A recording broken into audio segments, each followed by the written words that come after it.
El Nino इस समय चर्चा में है और इसके कारण भारत में इस बार औसत से कम बारिश की आशंका जताई जा रही है। कम बारिश खेती पर असर कर सकती है और इसने किसानों के साथ ही सरकार को भी सोचने पर मजबूर किया है। अब ताजा खबर सामने आई है कि अल नीनो की चपेट में आंध्र प्रदेश के भी कई क्षेत्र हैं और कम बारिश इन क्षेत्रों में फसलों को नुकसान पहुंचा सकती है, जिसके मद्देनजर किसानों को फसल बदलने की सलाह दी गई है। बता दें कि अल नीनो के मद्देनजर कम बारिश की संभावनाओं को लेकर जारी अलर्ट में आंध्र प्रदेश के कई जिलों को हाई रिस्क जोन के रूप में चिन्हित किया गया है, जहां इन क्षेत्रों में रायलसीमा क्षेत्र के अनंतपुर, कुर्नूल, कडप्पा और चित्तूर सबसे अधिक जोखिम वाले क्षेत्र में रखे गए हैं। इसके अलावा आंध्र प्रदेश के उत्तरी तटीय जिले श्रीकाकुलम और विजयनगरम को भी हाई रिस्क कैटेगरी में शामिल किया गया है। साथ ही राज्य के प्रकाशम और नेल्लोर जिले को भी संवेदनशील क्षेत्र माना गया है, जहां समय रहती तैयारी जरूरी बताई जा रही है। अब अल नीनो को लेकर विशेषज्ञों का कहना है कि आंध्र प्रदेश के कई हिस्सों में खेती बारिश पर निर्भर करती है और कम बारिश की स्थिति में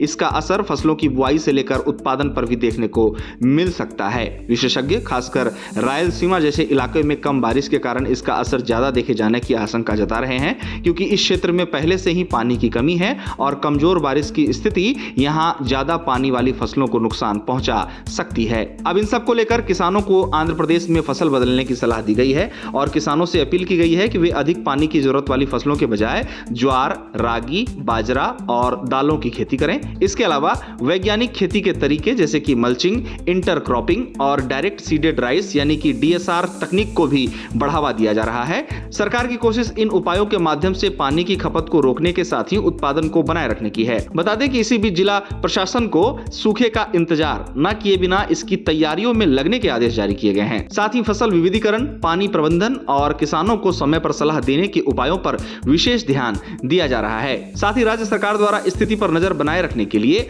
अल नीनो मॉनिटरिंग सेल और क्रॉप वेदर वॉच ग्रुप को एक्टिव किया गया है। बताया जा रहा है कि इन उपायों के जरिए मौसम, फसल और जोखिमों से जुड़े बदलाव पर नजर रखकर किसानों को फसलों की खेती के मद्देनजर सलाह दी जाएगी। सरकार का मानना है कि सही समय पर उठाया गया कदम अल नीनो के प्रभाव को कम करने में मदद कर सकता है और इससे किसानों की आय को भी सुरक्षित किया जा सकता है। ये तो रही आंध्र प्रदेश की बात। अब अगर देश में अल नीनो के प्रभाव की बात की जाए तो केंद्र सरकार द्वारा देश में 315 जिलों को आपातकालीन योजना में चिन्हित किया गया है, जहां इनमें से 111 जिलों को सिंचाई की कमी के चलते हाई प्रायोरिटी में रखा गया है। गौरतलब है कि खरीफ का सीजन शुरू है और देश के किसान धान और मक्का समेत अन्य खरीफ फसलों की बुआई में लगे हैं। इस खरीफ सीजन अब फसलों की बुआई को लेकर आंकड़े सामने आए हैं, जहां केंद्र सरकार ने जानकारी देते हुए बताया है कि इस सीजन में खरीफ फसलों के तहत बोया गया कुल रकबा 19 जून तक 119.90 लाख हेक्टेयर तक जा पहुंचा है। बताया गया है कि यह आंकड़ा पिछले साल के मुकाबले 117.95 लाख हेक्टेयर से